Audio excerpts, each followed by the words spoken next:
Here's more wrestling news for January 18th, 2023, and we're starting with Alberto El Patron, who was once a huge star in WWE and the wrestling world, but promotions have been wary of using him in recent years. A legal case, matched with reports of unprofessionalism and issues with other talent, has severely limited Alberto's career, but he's now back in AAA. At a press event on Tuesday, it was confirmed that the former Alberto Del Rio will take part in AAA's Lucha Libre World Cup event this March and will also be part of AAA's three-show Triple Mania series, where he'll team with Pentagon Jr. in an all-rivals 8-tag team tournament. In this tournament, it'll be the losing teams who advance, with the final team then facing each other in a mask or hair match at Triple Mania 31 in August. El Patron tweeted shortly after the announcement that he has a new home in AAA, and it remains to be seen how he fares with this latest run in the company. Next week, WWE will host its 30th anniversary episode of Raw, celebrating 3 decades of the Red brand on TV. On this week's Raw, several names were promoted for the event, but Tatanka, who had previously announced his involvement with the show, was not featured. On Twitter, the Native American gave his explanation, saying that WWE contacted him 5 weeks ago, but confirmed he will no longer be attending Raw. Tatanka explained that his son's wrestling team has won the regional championship, and they are headed out of town on Monday for the state championships, saying there's no place else he'd rather be. For years, Tatanka was a fixture on Raw, and would have been fun to see on next week's episode, but his family comes first for the former WWE superstar. Now, last year was especially difficult for Kevin Nash, who after losing his best friend Scott Hall, would experience the worst pain a parent can feel as his son Tristan died at the age of 26. Recently, Nash made some concerning comments on his podcast, saying that he had a gun to his mouth, alluding to taking his own life. Nash's co-host Sean Oliver immediately told Nash to not play like that, and we have some positive news on the 2-time WWE Hall of Famer. According to Nash's close friend David Hero, the 7-footer is fine and has no intention of harming himself. Hero tweeted that he checked in with Big Daddy Cool, but their conversation was brief as Nash hung up to focus on his gym session.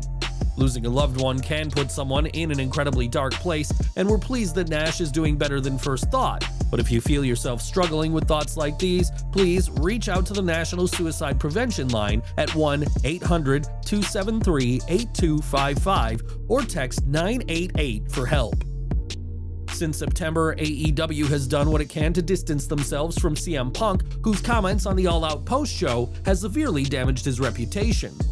Punk's comments and the backstage fight has resulted in the former world champion's suspension, and Tony Khan has kept quiet on Punk's future with the company. One thing that seems clear now, though, is that Punk won't be on the cover of the AEW Fight Forever video game, as when new cover art was revealed, the controversial star was noticeably absent.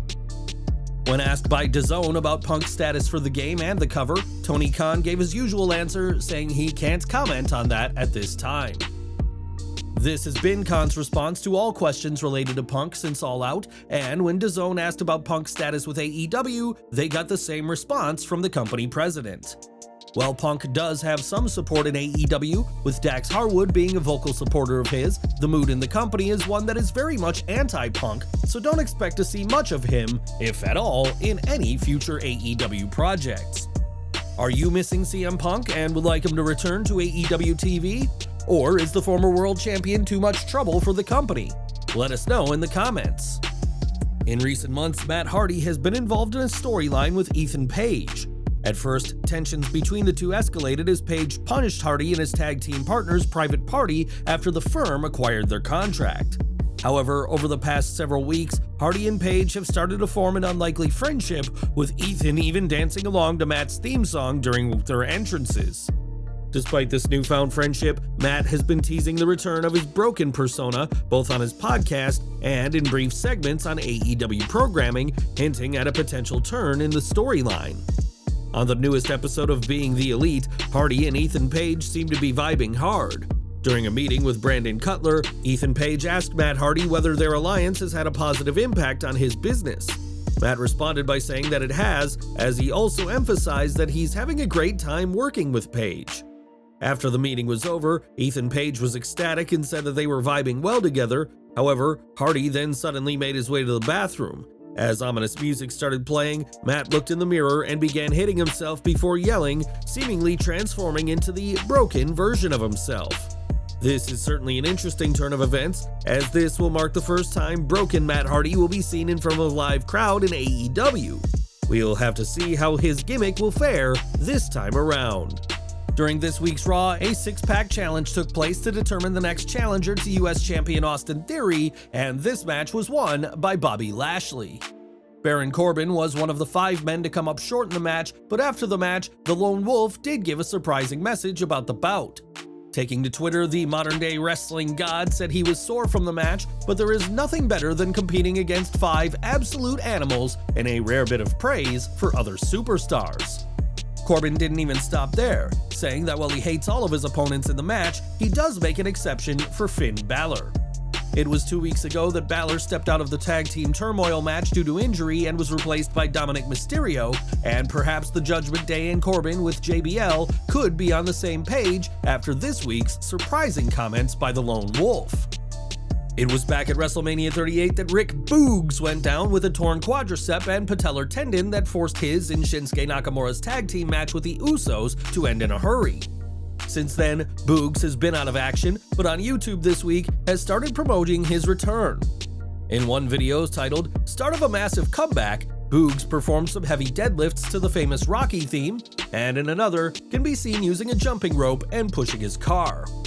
All of these acts show Boogs' leg all healed up, and expect the guitarist Grappler to bring his energetic enthusiasm back to WWE TV sooner rather than later, possibly as soon as the Royal Rumble.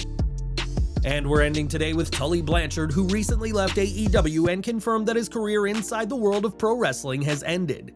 In addition to AEW, Blanchard is known for being part of the first iteration of the Four Horsemen, but now the legend has a much different role outside of the ring. Speaking on the What Happened When podcast, Tony Schiavone revealed that Blanchard hasn't been idle since parting ways with AEW and is now working in a prison. Though the wrestler could hold his own in his heyday against the inmates, Blanchard isn't a guard, as Schiavone explained that he's working as part of a program to help prisoners get their lives back on track. Blanchard spent decades in wrestling and made a name for himself in the industry, and it's good to see the legend find a new life and fulfilling role outside of the squared circle.